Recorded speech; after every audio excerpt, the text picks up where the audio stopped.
Welcome to the RTO Superhero Podcast with me, Angela Connell-Richards, where we'll explore the complexities of compliance and how to ensure business success within your RTO.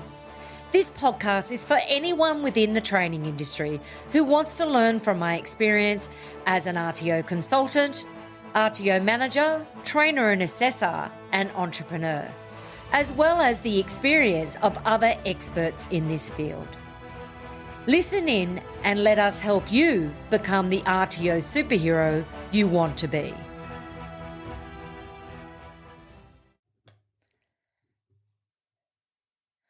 Welcome to the RTO Superhero Podcast, where we bring you the latest news, insights, and tips for registered training organisations.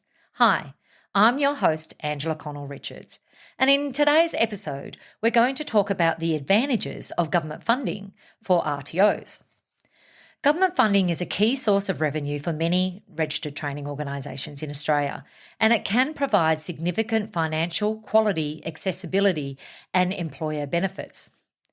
In this episode, we'll explore these benefits in more detail, provide some strategies for accessing government funding, and highlight some examples of government funding programs for VET providers in Australia's states and territories.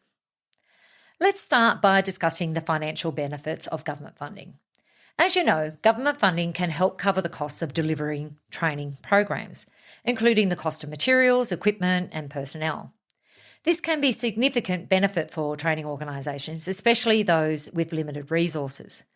By accessing government funding, training organisations can deliver high-quality training programs without compromising their financial stability.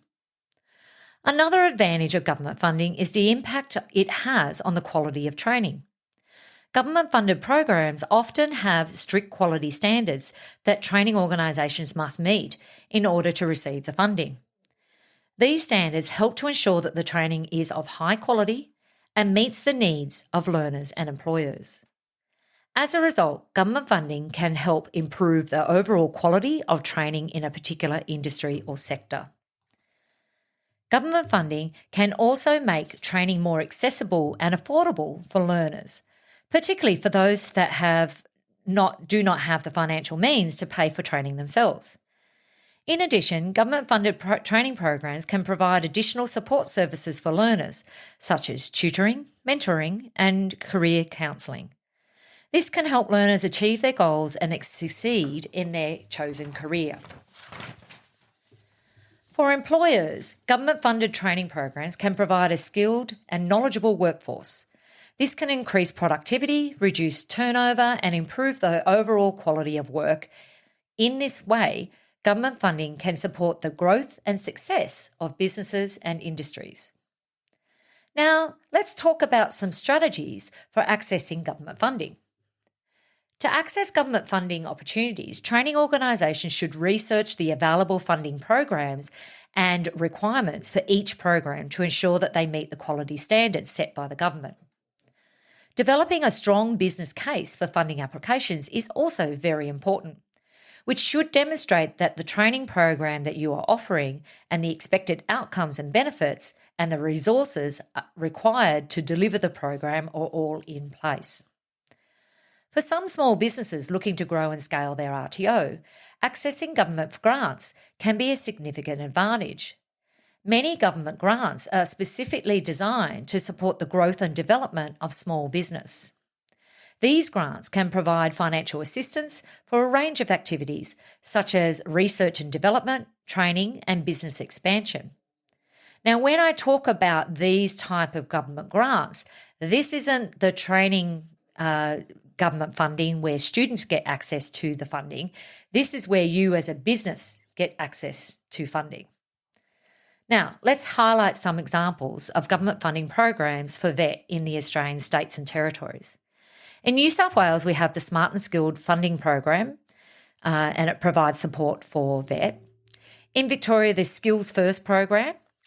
In Queensland, Skilling Queenslanders for Work funding provides support for disadvantaged job seekers. In South Australia, the Work Ready program provides support for VET. In Western Australia, the Jobs and Skills WA program. In Tasmania, the Training and Skills Program. In the Northern Territory, the Skilling Territorians Program. All of the links for these different government bodies are in the show notes. These funding programs provide financial support for the delivery of training and can also provide additional support services for learners, such as career counselling, mentoring, and work experience opportunities. To access these funding opportunities, training organisations should research the available funding programs and requirements for each program to ensure that they meet the quality standards set by the government and that their business case is strong and clearly demonstrates the need for that training program and the expected outcomes and benefits. It's worth noting that the government funding is not a guaranteed source of revenue, and many programs are competitive. So it's important to submit a high-quality application. Training organisations should also consider partnering with other organisations to increase their chances of success in accessing government funding. In addition to the strategies we've discussed, training organisations can also benefit from working with industry peak bodies who often have up-to-date information on government funding opportunities and can provide guidance on the application process.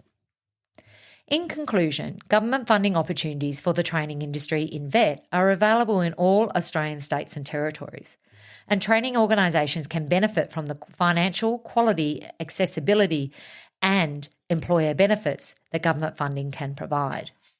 By accessing these funding opportunities, training organisations can support the growth and success of businesses and industries in Australia. Thanks for listening to the RTO Superhero podcast. Don't forget to check the show notes with useful links and resources on this topic that we've discussed today.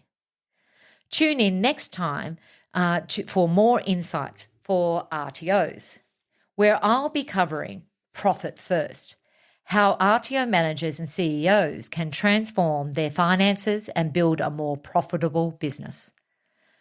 Bye for now. Thank you for joining us at the RTO Superhero podcast with me, Angela Connell-Richards. Please take a moment to rate and review the podcast on your preferred podcast app. Each rating and review helps me fulfill my goal of helping training organisations around Australia to learn and grow in compliance and business success.